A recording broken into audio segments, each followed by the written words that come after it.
If you ever get a call from your own number, whatever you do, don't answer it. Because if you're the one holding the phone, then who's making the call? I learned this the hard way. I was home alone, in one of those old houses that groans and settles like it's alive. It was too quiet, the kind of oppressive silence that buzzes in your ears and makes you feel like you're not really alone. I was just about to head to bed, scrolling through my phone, when it happened.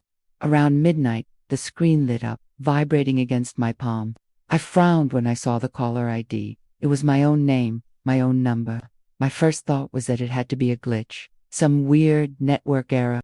I stared at it, confused, my thumb hovering over the answer button. But before I could even decide what to do, the ringing stopped. The screen went back to normal, except for one thing. A new voicemail icon popped up. A message had been left. A cold feeling started to creep up my spine. How could I leave myself a voicemail? Still, curiosity got the better of me. I held the phone to my ear and pressed play.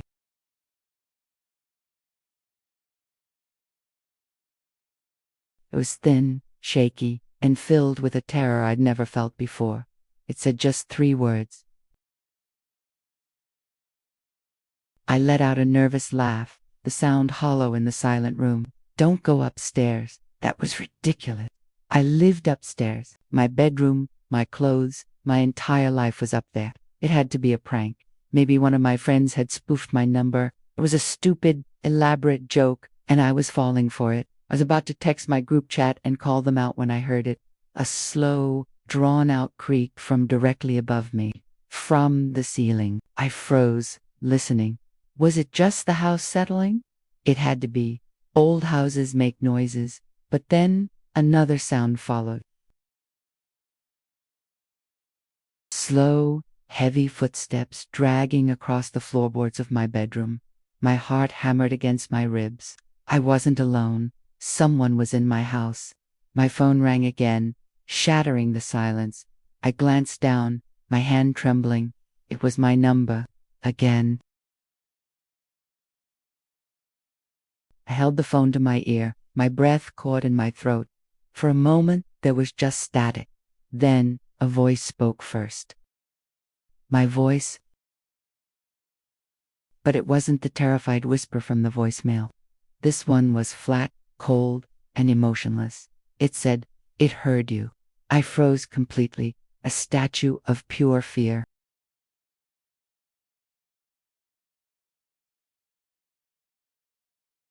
Dead air.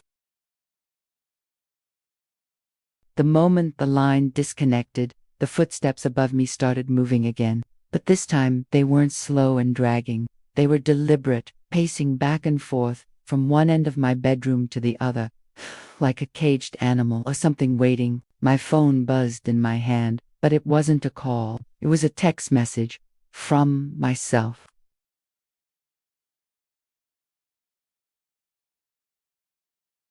Before I could even process what that meant, another text came through immediately after. Me, if it calls again, don't answer. Don't let it hear you. The warning came too late.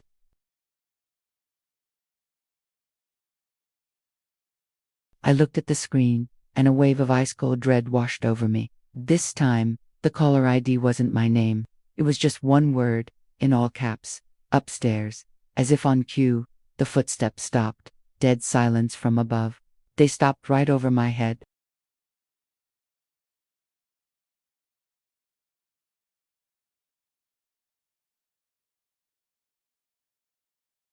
Knock, knock.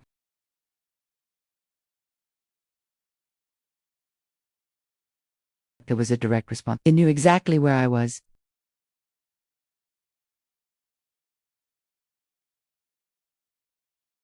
And that's exactly what I did.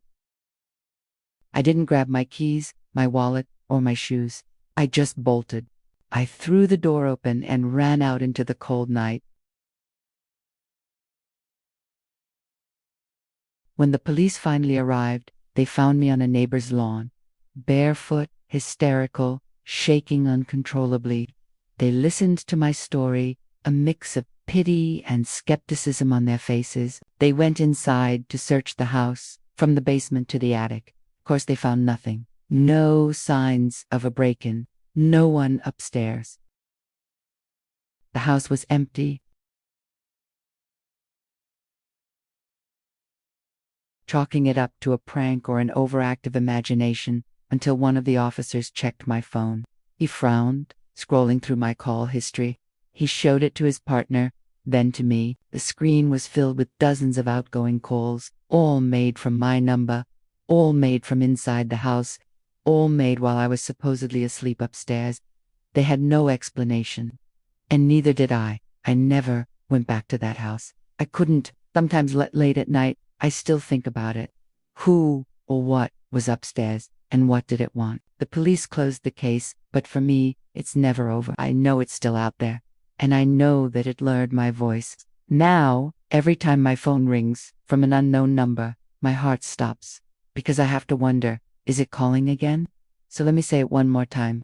If you ever get a call from your own number, just let it ring. Thanks for listening to my story. If you like creepy content like this, make sure to hit that subscribe button and turn on notifications so you don't miss the next one.